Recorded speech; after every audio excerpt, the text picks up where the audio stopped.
Hello everyone! In this lecture, we will explore various tracking and fingerprinting methods and discuss their impact on user privacy while browsing the web. But first, what exactly is tracking?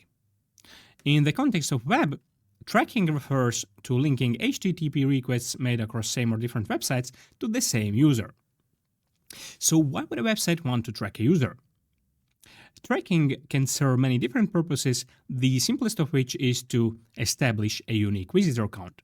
A website cannot establish a unique visitor count unless it is able to link together HTTP requests made by the same user, right? A more advanced purpose would be to profile the behavior of website users. For instance, if a user has visited a website, what sections of the website the same user is visiting next? If a website is able to profile the interests of its visitors, it can develop content that better fits their preferences. This is commonly referred to as site analytics. As you see, this type of user profiling can be very useful in improving marketing strategies and achieving immediate financial gain, as a website can increase ad relevance by showing targeted ads based on the specific interests of the user. Today, ad marketing is the main driver behind the excessive use of tracking on the web, as there is a huge financial interest behind it.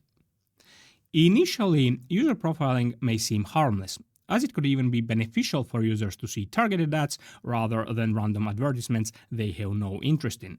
However, the issue is that our behavioral data can reveal very sensitive information that we would prefer to keep private. And even if at first glance this information doesn't seem to be linked to a real-world identity, in most cases, just by using a couple of data points, it is relatively easy to connect it to a real-world identity. And not to mention that this information could be used by entities to apply price discrimination against us or to manipulate with us by presenting us selective information or disinformation. To summarize, the abuse potential of our behavioral data is high. Now, if we set aside analytics and user profiling, a website will be required to implement tracking in order to provide basic functionality. For instance, to maintain user preferences while the user is browsing the site. Common examples here are product search filters or shopping cart where products are placed before checkout. To maintain authentication or login state, a website must also implement tracking. So, as you can see, the purpose of tracking can also be entirely legitimate and a basic requirement for functioning of the web. Now, what is common for all these tracking purposes is that the same tracking technique can be used regardless of the intended tracking purpose. This means that users have no technical control over how their tracking data is used. A good example to illustrate this is when we are authenticated to a website. We may think that we are being tracked solely to maintain the authentication state, but in reality, the website can use the tracking to profile our behavior based on activities performed inside the website. And there are no technical means by which we can control what the website does with our behavioral data once it has access to it. Probably most of us understand that when we are authenticated to a website, the website can link our activities to our account. But what is much less obvious is that technically, the website can continue linking our activities to our identity even after we have logged out from the website. One could argue that such stealthy tracking might be useful for a website, as it allows the site to identify devices previously used for fraud to block the creation of new fraudulent accounts. So, as you can see, there might be conflicting interests between a website and its visitor. The question is, what should be done about it, and where should we draw the line between the website's right to track and the user's right to keep their behavioral data private? We won't be able to answer this question in this lecture, but what we will explore are the technical means by which a website can track a user, as well as the tools available to users and browsers to prevent or mitigate tracking. So, what tracking methods could a website use? A link decoration is the simplest method. The idea is for a website to include a unique identifier in all links generated by the website. By navigating through the website, this unique identifier is passed along, allowing the website to link together requests made by the same user. The drawback here is that it only allows tracking within a single browsing session. If a user revisits the website in a new browser tab, the website will generate links with a different unique identifier, so this method cannot be used reliably for cross-session tracking. Link decoration is frequently used as a tracking method in non-web environments. For example, you might receive a link with a unique identifier via email, and once you click on it, the website can link the open browser session to your email address. The use of cookies is the most popular and reliable tracking method, as the primary purpose of cookies is to enable websites to link HTTP requests made by the same browser. So here, a website would set a cookie with a unique identifier, and our browsers would include it in future HTTP requests made to the website. Cookies which have an expiration time set are retained between browser sessions, making them an ideal method for long-term tracking. Usually, when discussing tracking, we mainly focus on cookies. However, there are several other less common tracking methods that a website could use. DOM storage using local storage, session storage, or IndexedDB can achieve similar tracking results as when using cookies. But the main difference here is that JavaScript must be used to write and read values from these browser storage mechanisms. Here is an example of how a website could do this using JavaScript. Here, the script checks whether the local storage has the ID key set. If it doesn't, then it is set with a unique identifier.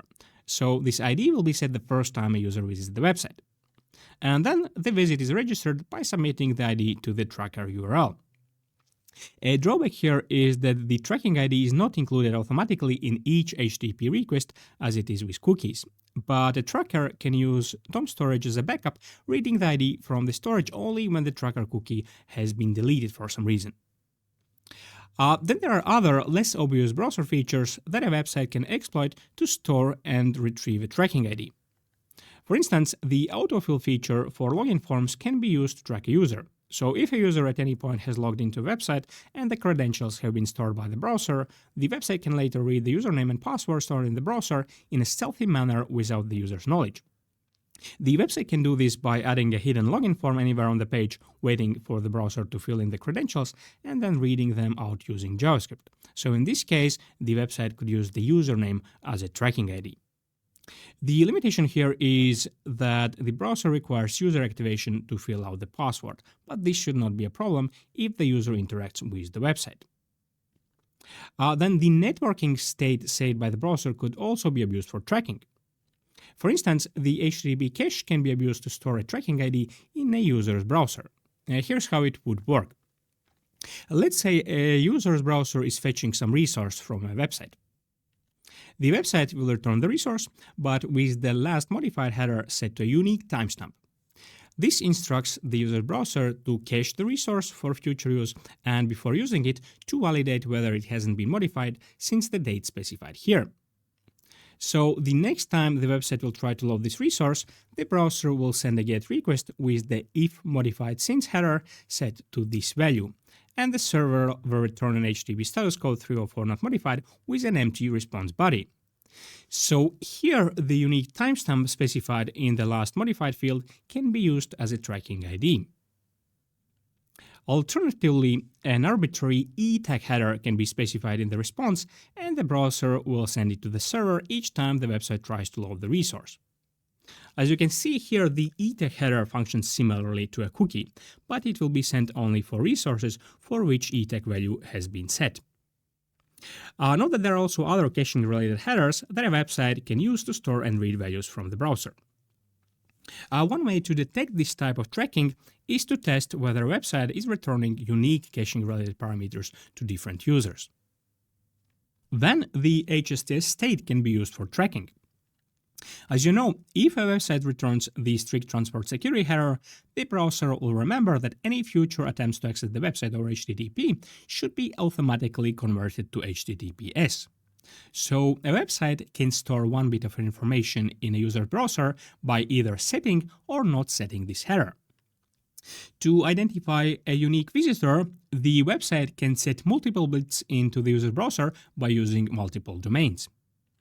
For instance, when a user visits the website for the first time, the website can request the user browser to make requests to several domains it controls, here passing the value 1 if the response should set the HSTS header.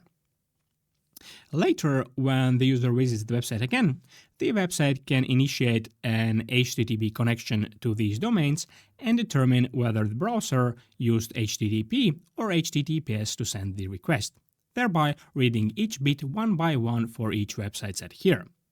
So this is a clever way to abuse a security feature for tracking. To mitigate this tracking vector, modern browsers ignore HSTS headers when processing sub-resource requests. The HSTS header is only processed when the user visits the website directly. Anyhow, as you can see, all of these tracking methods are possible because the browser stores state information that can be read out by a website. This here is not a complete list of web features that a website can use for tracking. For instance, also coarse pre-flight cache, favicon cache, TLS session identifiers, and many others could be abused for tracking. To get rid of all this browser state, we can periodically clear our browser session data. The method to do this varies by browsers, but in Firefox it can be done by clicking History and then Clear Recent History. What it will do is that it will clear the browsing and download history, which is actually not related to tracking prevention. Then it will remove all cookies and clean DOM storage, clear the cache, and reset site settings, which includes things like granted permissions and site-specific zoom settings. Now, what it doesn't clear are saved logins, so tracking using previously stored credentials will still be possible. Note that there are differences among browsers regarding which browser storage mechanisms can be cleaned with a single button press. Also, when performing this, it is important to make sure that all websites are closed, as otherwise clearing all data may actually not result in a completely clean browser state. Okay, so far we have discussed tracking methods in the context of same-site tracking.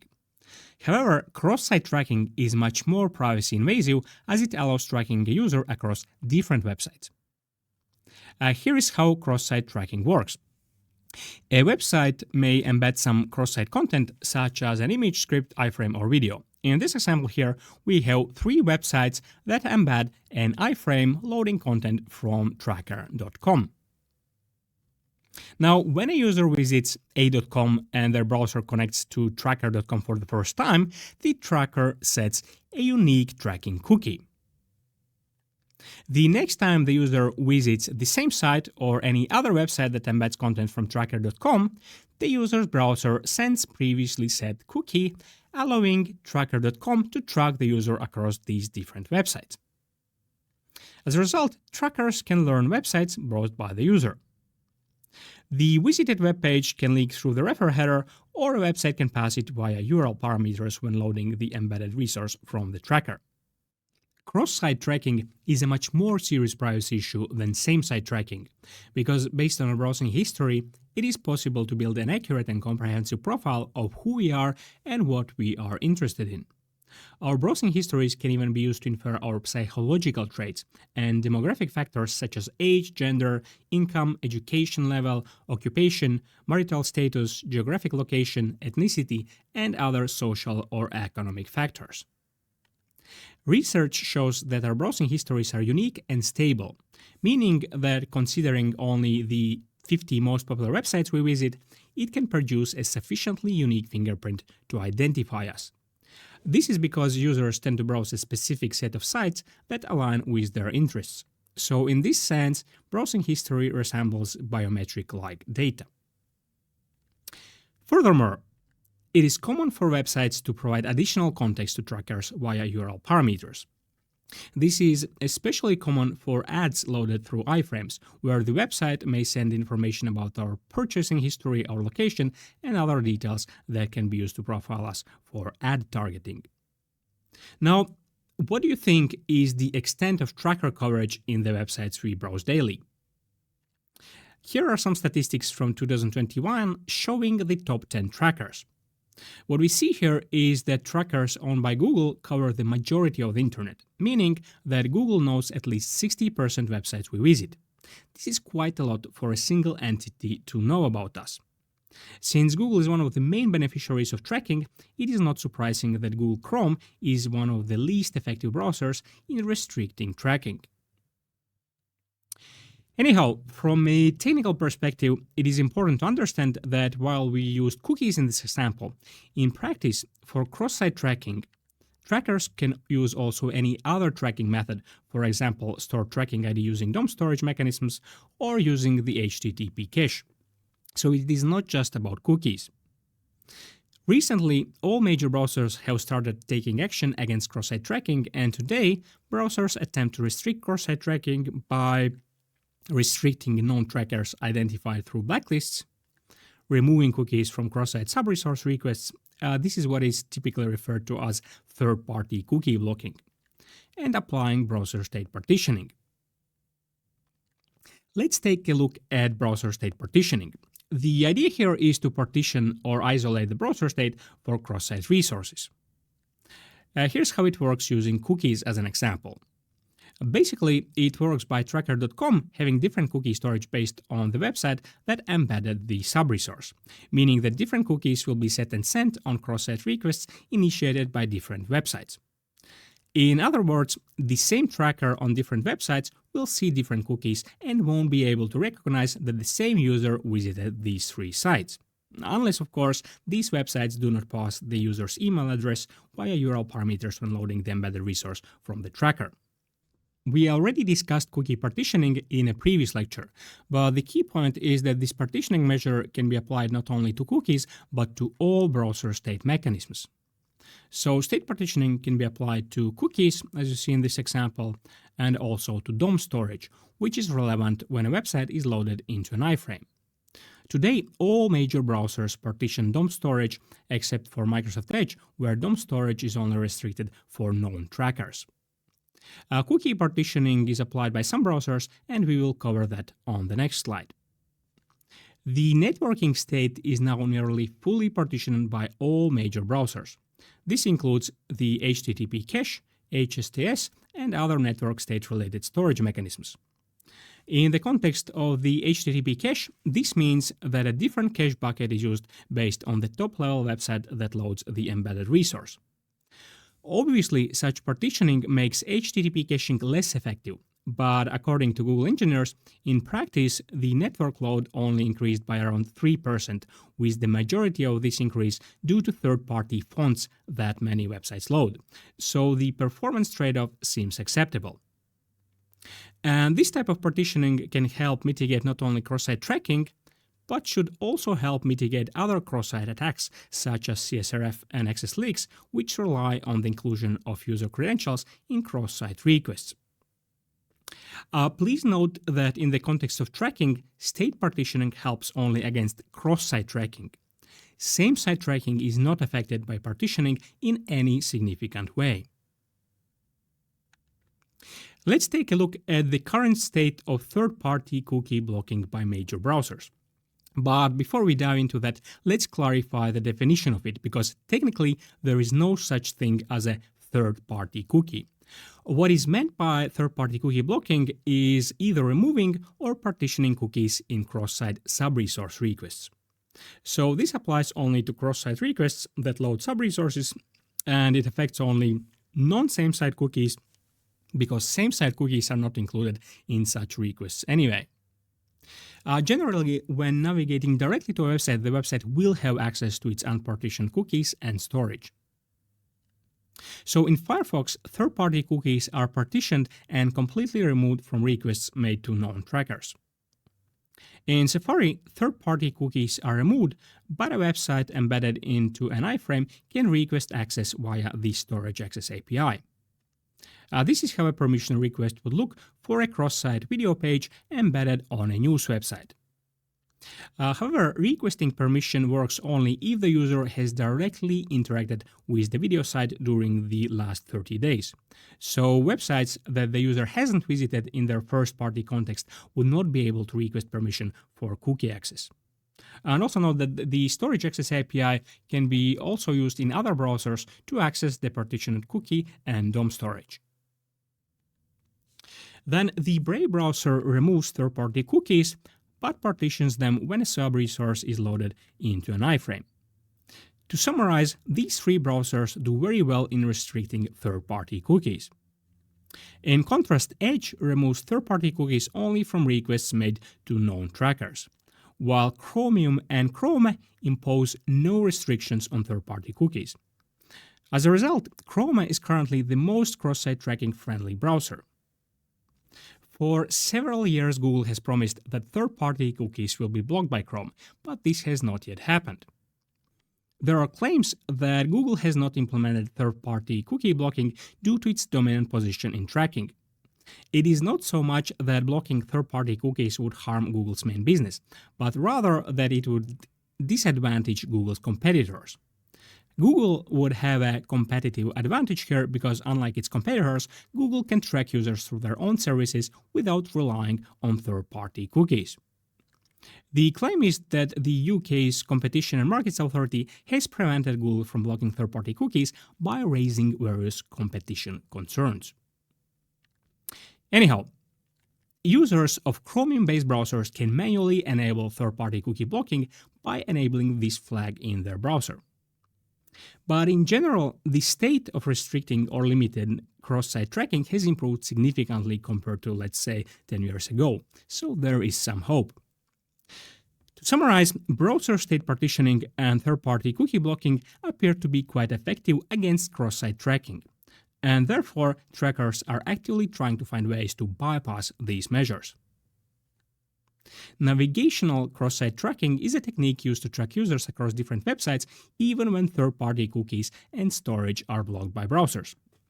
The idea here is to transmit the user's identifier across sites during navigation between those sites.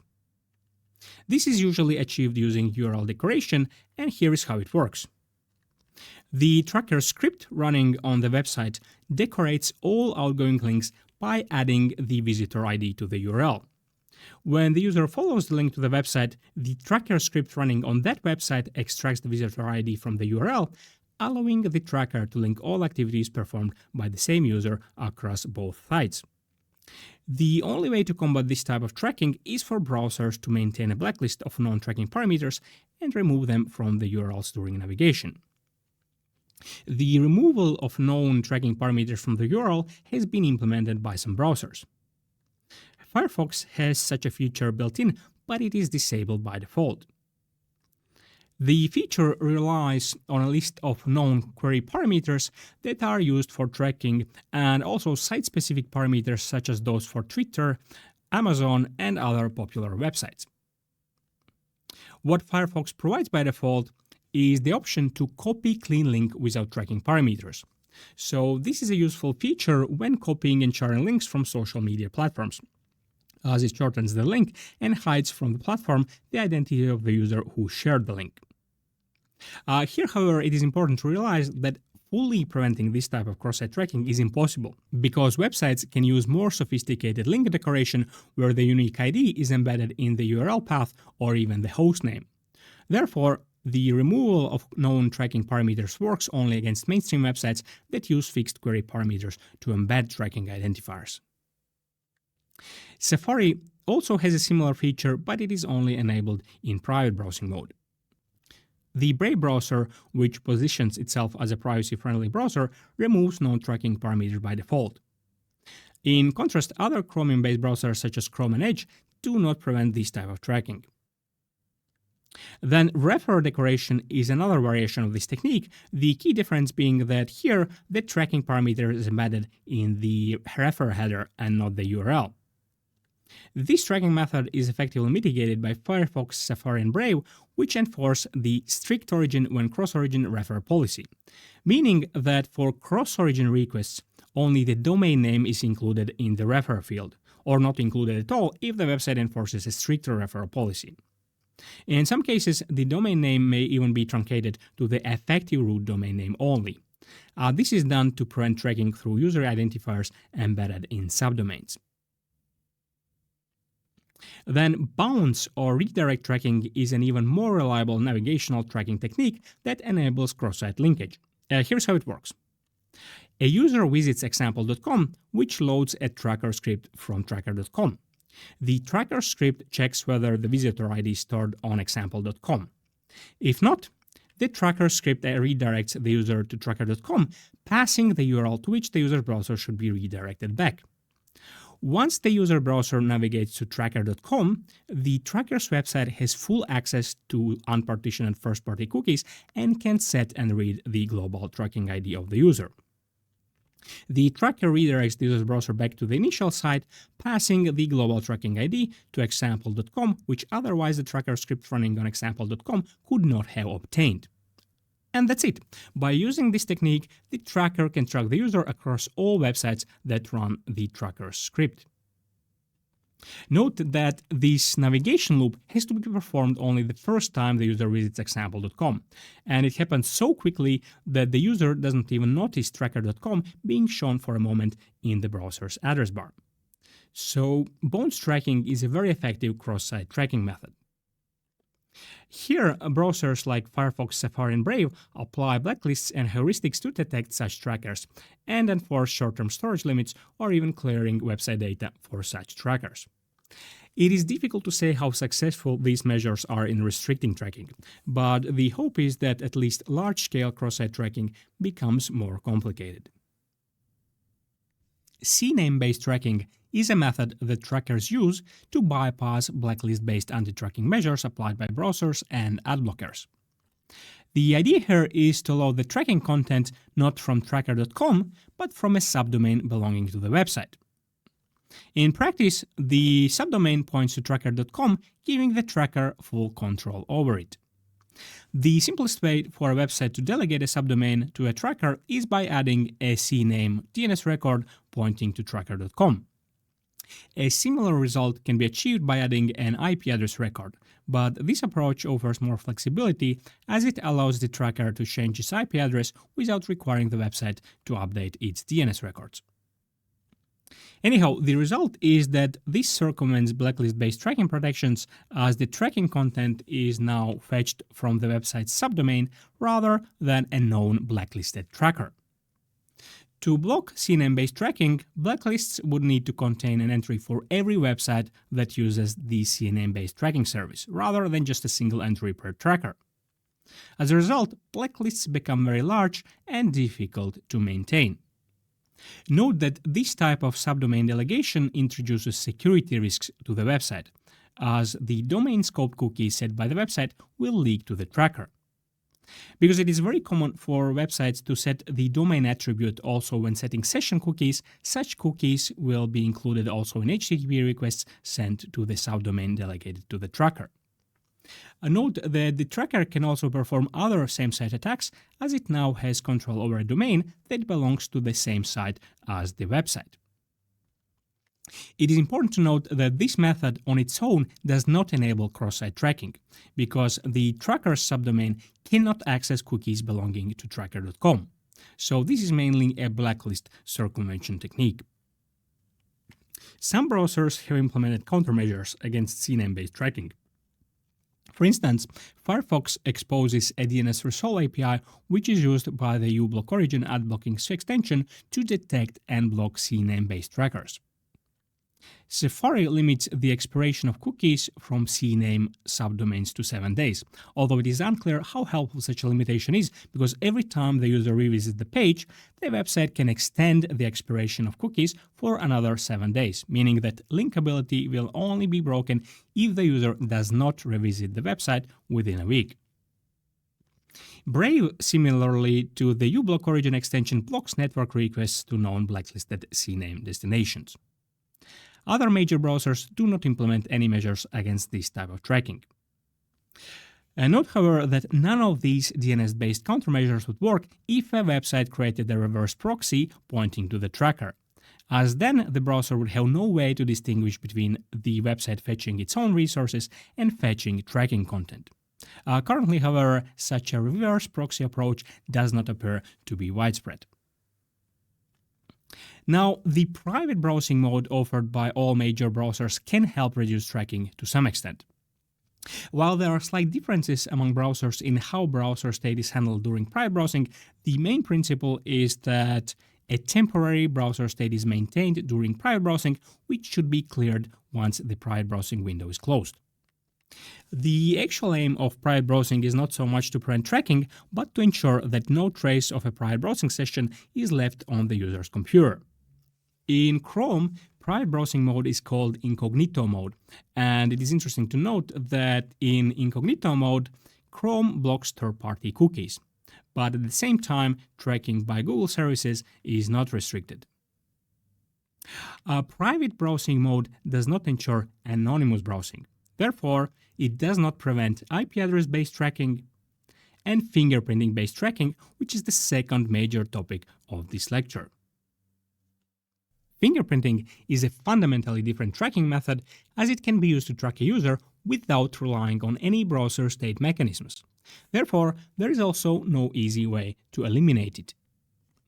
Fingerprinting involves determining unique characteristics of a user's browser and device, and while individually each characteristic is usually not unique at all, when combined, they may uniquely identify almost any browser and device on the internet.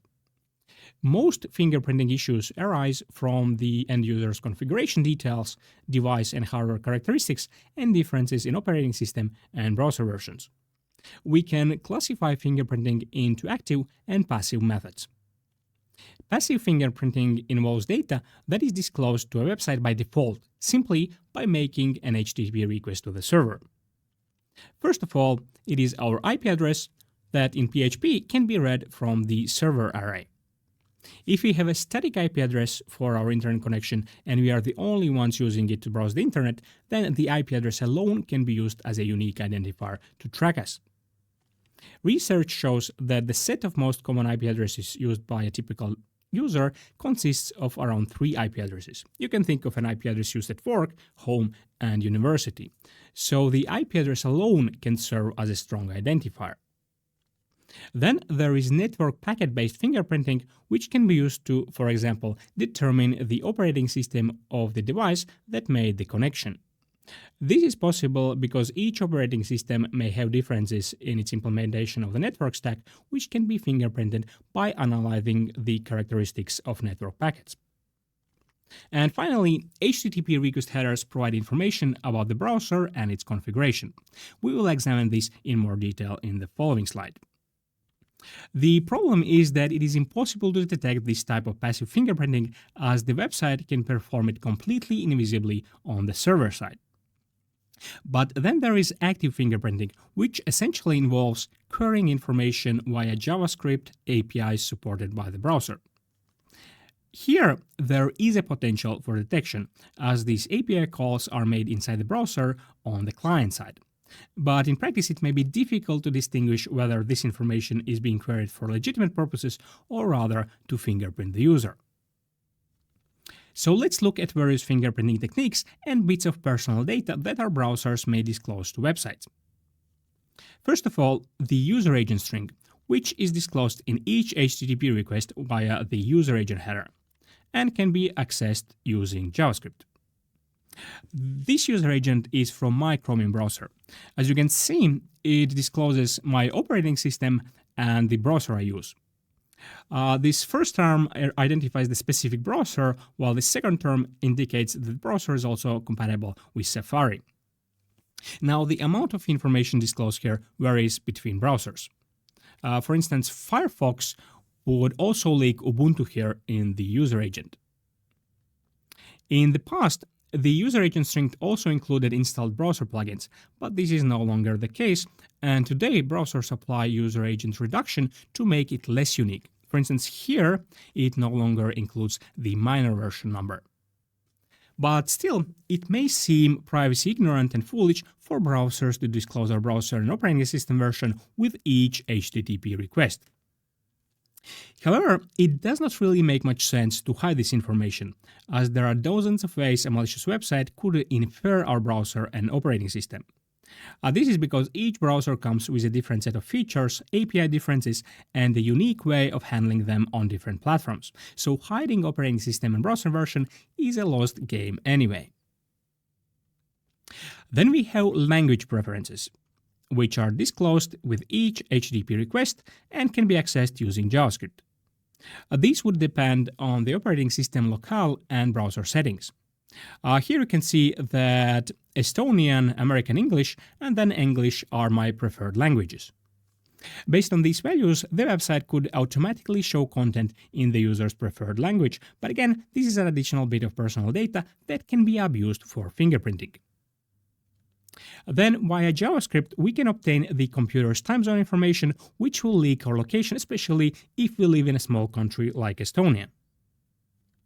Not only the time zone, but also the system time in milliseconds can be obtained via JavaScript. In principle, disclosing the current time should be no problem, as it is not a secret what the current time is, right? However, this will become a problem if the system time of our device is not regularly synchronized. Each clock has a drift that over time will produce a fairly unique time offset for the device, which can be abused for fingerprinting. For this reason, in Firefox, the time returned by JavaScript is rounded to 2 milliseconds, and it is also possible to enable a privacy setting, in which case the precision will be rounded to 100 milliseconds. Then there are several user interface related fingerprinting vectors. First of all, a website can obtain information about the user's display. By querying the screen width and height, we can obtain the resolution of the user's display. The orientation type will return the orientation of the display, landscape or portrait. Chromium-based browsers will disclose whether the user has multiple displays, so this is extended property will return true if the user's device has multiple displays configured in the extended mode. Whether our device has touchpad support can be determined by querying the max touch points variable. This will certainly be true on mobile devices, but some desktop computers may also have a screen with touchpad support. Then we can infer the operating system's toolbar size and its position. The available width and height will report the space available to any window on the desktop. So we can subtract this from the screen resolution, and we will know how much space is occupied by system toolbars. Even better, the while left and while top will return distance from the top left corner where a window can be placed. So based on these values, we can derive where exactly the system toolbars are located and how large they are.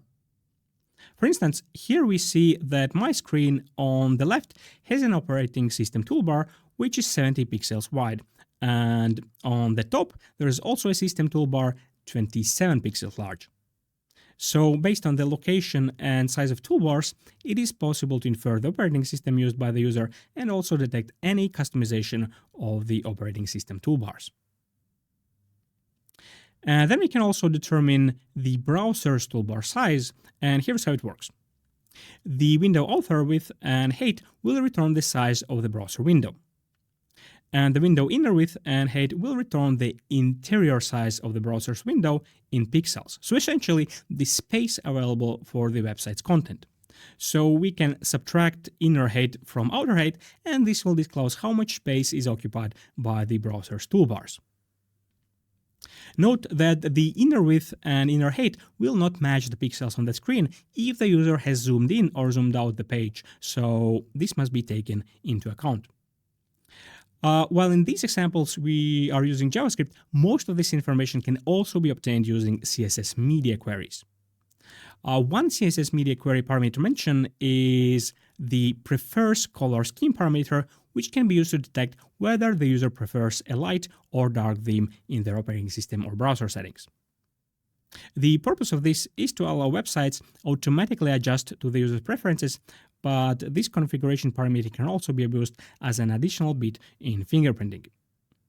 There are also other CSS user preference options that can be queried in a similar manner, but the point is that our browsers leak quite a lot of information about our device UI configuration. Then there are additional fingerprinting vectors that rely on the operating system's and browser's configuration. The list of installed fonts can be very unique and therefore provide additional high-entropy bits for a fingerprint. The thing is that different operating systems and browsers come with different set of built-in fonts, and users can install additional fonts by installing third-party software such as Microsoft Office, Photoshop, and various language packs. Actually, there is no JavaScript API that can be used to obtain the list of installed fonts. But a website can test whether a font is installed by trying to render some content using the specific font and measuring whether the width of the render HTML element has changed. If it has changed, then we know that the font was found and was applied. Here is a JavaScript function that can be used to check whether a font with the specified name is available. We would run this function against a large list of font names to obtain a list of fonts that are available on the user system. Now, if a user installs an additional font, then the configuration of the fingerprint will change. So for this fingerprinting vector and other unstable vectors, the fingerprinting algorithm would need to apply some form of similarity matching to re-identify the user if any parameters of the fingerprint have changed. Then browser plugins can be listed using the navigator.plugins object.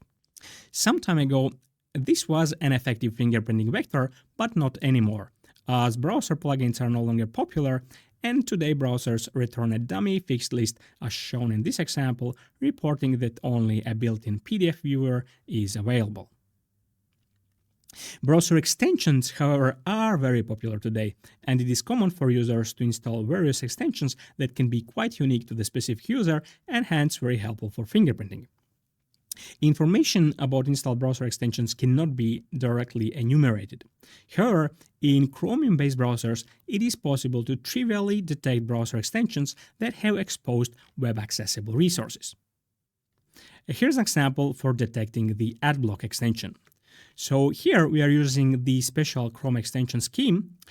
This here is a unique identifier for the extension, and here is a file inside the extension that can be accessed by web pages or other extensions. So if this fetch call is successful, we can conclude that the extension is installed. Extensions typically use this feature to expose images or other resources that need to be loaded on web pages. There are quite a few popular extensions that have such web-accessible resources exposed and therefore can be trivially detected by websites.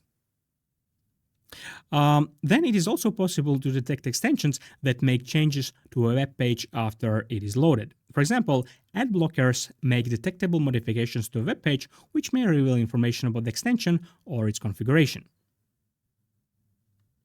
Then there are fingerprinting vectors that use information that our browsers disclose about our computer's hardware.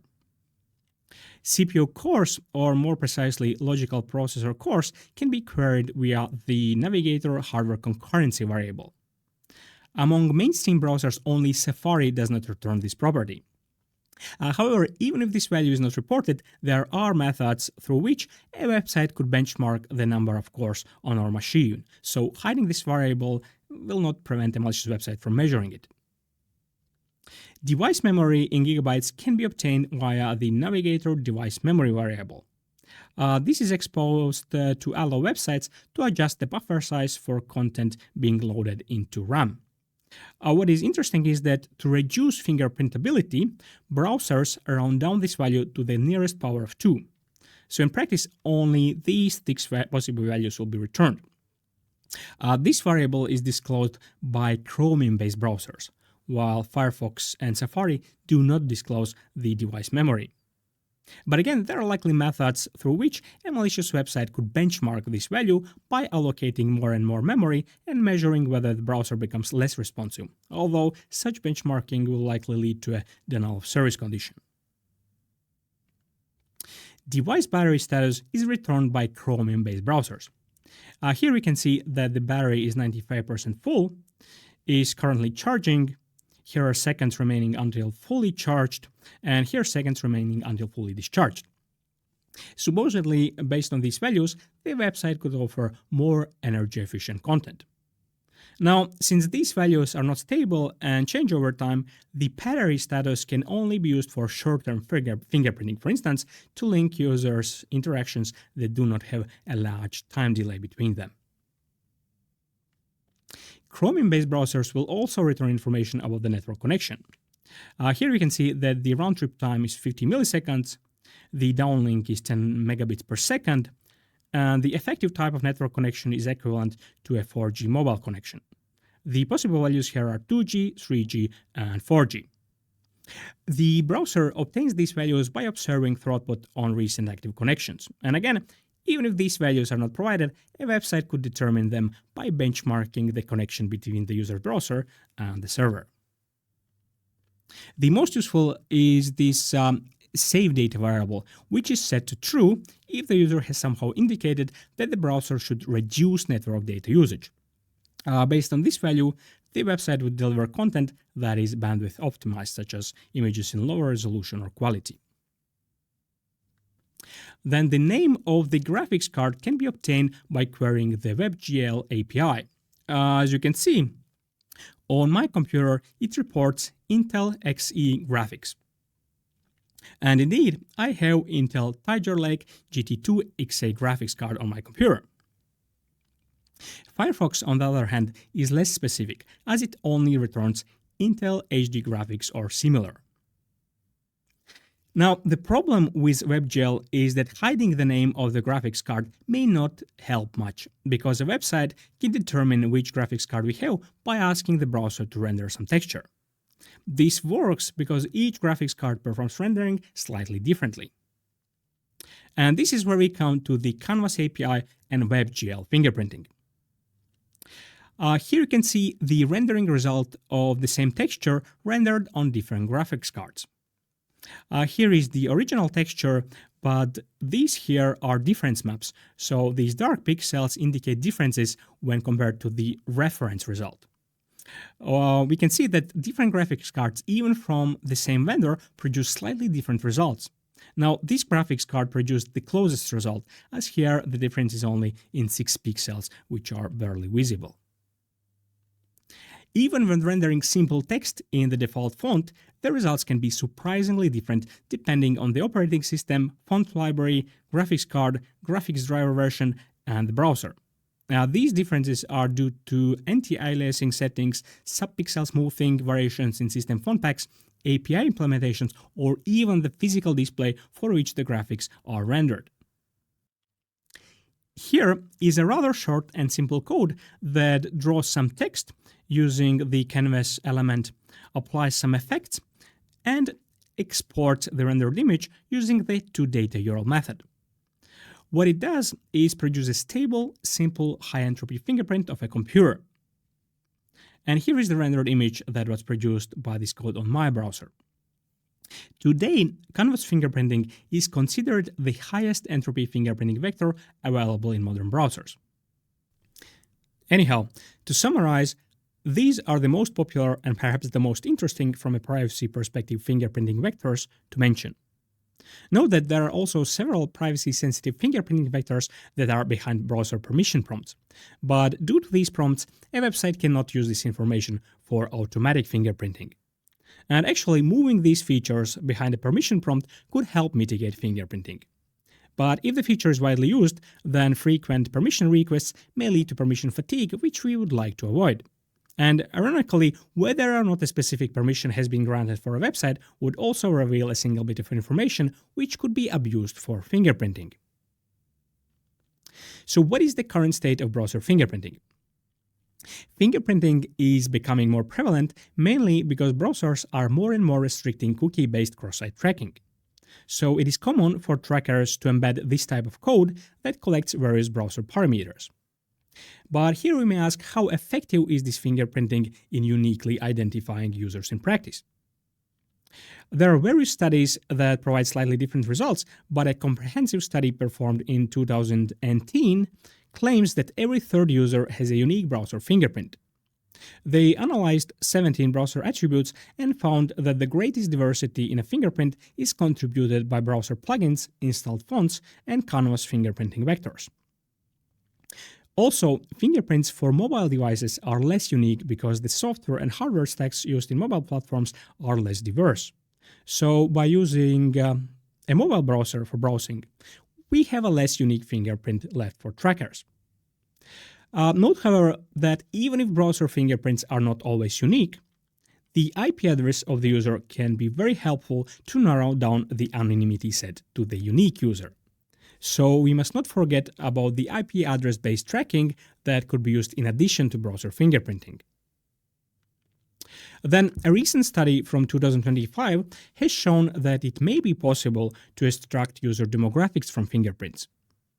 They collected browser fingerprints along with demographic data from users in the US.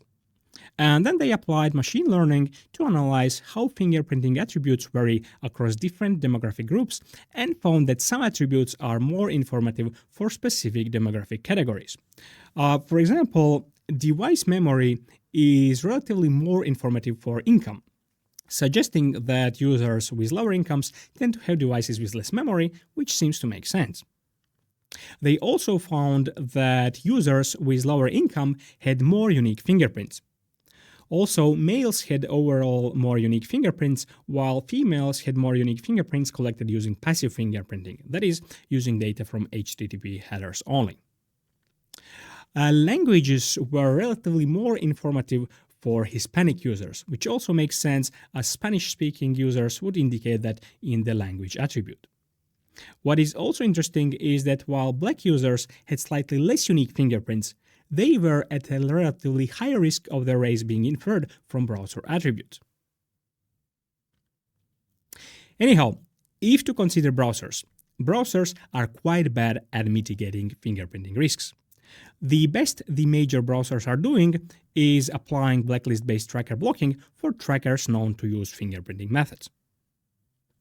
The Brave browser applies some fingerprint attribute randomization, but it is unclear how much it helps in practice. Basically, we have to accept that we can be tracked using these methods. What we could do, however, is regularly upgrade to new devices, as this would change the fingerprint.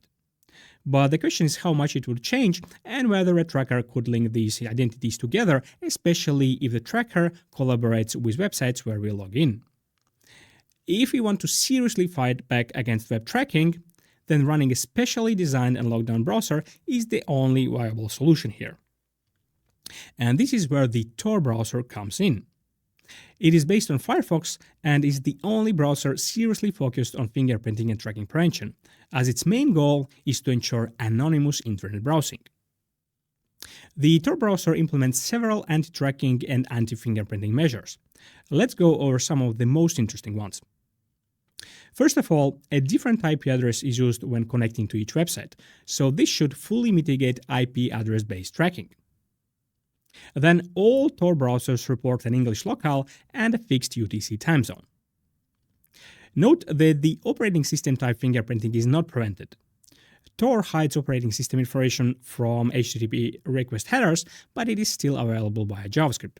As we discussed earlier, hiding platform and browser version is not a realistic goal for modern browsers anyway. To prevent UI fingerprinting, the Tor browser enforces a semi-fixed screen size. This means it applies letterboxing, where the inner content size is always rounded to a multiple of 200 by 100 pixels. Here's how it works. So here is a Tor browser window. And this here is the inner content available to a web page, with the scroll bar being here. Now, how large is this area here, the website doesn't know. If we try to increase the size of the window here, then this inner content area would increase to the next multiple of 200 by 100 pixels. In this way, the set of possible sizes for the inner content window is limited. It also reports that the desktop size is only as big as the inner content window size, meaning that the size and position of the browser and operating system toolbars are not disclosed. All pop-ups are opened in new browser tabs to prevent the website from spawning maximized windows and determining the full size of the screen. So, as you can see, UI fingerprinting is severely limited in the Tor browser. Then all third-party cookies are blocked and the entire browser state is partitioned. This helps protect against cross-site tracking. The Tor browser ships with a predefined fixed set of fonts, allowing only these fonts to be used by websites. APIs that leak information are disabled. To mitigate canvas-based fingerprinting, the canvas APIs to data URL method returns random data, and this is actually a very smart mitigation. So basically, the canvas element and WebGL are fully supported and will render just fine, but if a website will try to export the rendered image, it will receive unique random data, as you can see here. There is also a configuration option to trigger a permission prompt and allow the website to obtain the rendered image, but this comes with corresponding privacy implications. Then, the clock resolution is clamped to 100 milliseconds. This means that the precision of JavaScript-based time measurements is reduced, making all kinds of timing attacks much harder to perform. And lastly, the new identity button, which is located here, clears all browser state, meaning all possible storage locations, restarts the browser, and creates new IP address circuits. Effectively, the result is as if a fresh installation of the Tor browser is used. Note that even with all the previously mentioned measures, websites can still store session data and track users between the new identity invocations. So only when the new identity button is clicked, only then it is guaranteed that the long-term linkability is broken. Now, in practice, the problem is that many websites block users coming from the Tor network. This is because denial of service and spamming attacks are often executed through Tor. And some websites simply demand the ability to track users in order to access their content. Alright, so while the Tor browser tries to solve privacy issues through technological means, there is also a legal dimension that can help improve privacy on the web, and in particular, the UI GDPR privacy regulation that requires entities to obtain a user's consent before processing their personal data. A website should obtain a user's consent by using a cookie banner like the one shown here. The legal requirement is that the user must consent to tracking regardless of whether it is necessary for the website's analytics, targeted marketing, or any other strictly non-necessary tracking. And while we refer to it as a cookie banner, it is not about the use of cookies, but about obtaining consent for personal data processing. So consent must be obtained regardless of the tracking technique used.